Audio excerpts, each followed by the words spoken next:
Welcome to Canadian Justice. I'm Christine Van Gyn, and today we're discussing a newly introduced piece of legislation, Bill C-63, the Online Harms Act. This bill does a variety of different things that strangely don't seem to be directly related to one another. The bill would create a digital safety commission and impose a duty on social media platforms to act responsibly. This involves developing digital safety plans and creates heightened reporting for takedown for child sexual abuse imagery and revenge porn for internet service providers. Bill C-63 also amends the criminal code to create new hate crime offenses and increases the maximum sentences for hate speech. It also amends the Canadian Human Rights Act to introduce the previously repealed Section 13, which allowed for a civil remedy for hate speech. This bill does a lot, and civil liberties advocates have raised some concerns that parts of the legislation, especially around hate speech, which can be amorphous and subjective. Here today to discuss this bill are two experts, Professor Michael Geist of the University of Ottawa and Josh Dehaas, counsel for the charity I work for, the Canadian Constitution Foundation. Thank you both so much for joining me today. Now, as I said, this bill does a lot, so let's go through some of these different parts of it individually, starting with this Digital Safety Commission. Professor Geist, can you explain what this commission, this new regulator, is and what types of content it's concerned with?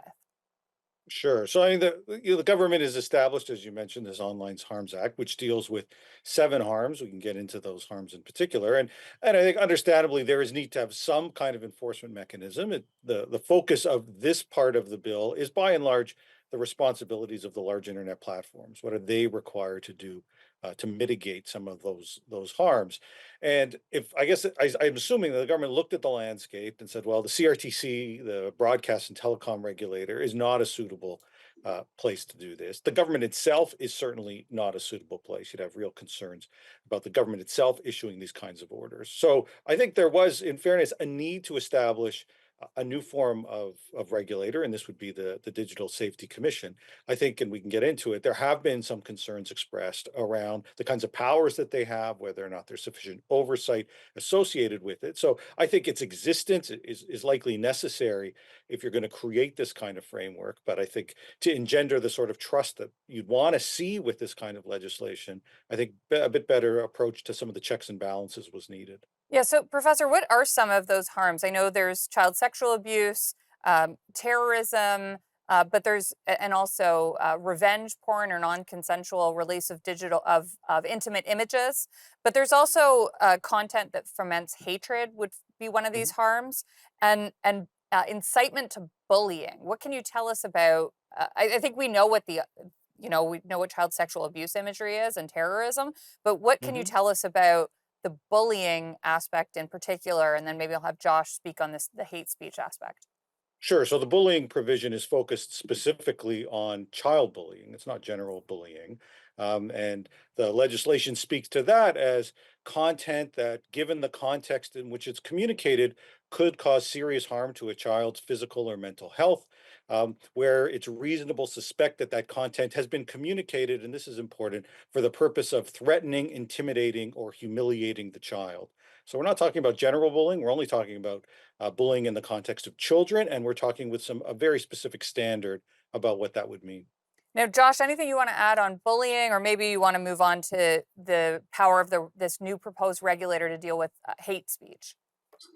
Well, yeah, the hate speech idea, or as the bill puts it, fomenting hatred, is really concerning to me. And that's just because it's very difficult to actually define what is hateful. It's often sort of in the eye of the beholder. And the Supreme Court has tried to define this, and they've come up with a definition which is actually in this bill. And it's the most extreme manifestations of the emotions captured by the words detestation and vilification. And it's hard to tell exactly what that means. We're told in the 2014 Watcott case that this doesn't include things like disdain, dislike, ridiculing people, belittling people, or merely offensive speech. But it's really hard to know where exactly that line is. And that case told us to look for hallmarks of hatred, and some of these are fairly obvious, but once you start looking at specific examples of things that people do get accused of Hmm. as being hateful, it gets Right. really hard to know where the line is. Right. And just to give a couple quick Why don't examples, we talk about some of the examples after the commercial break?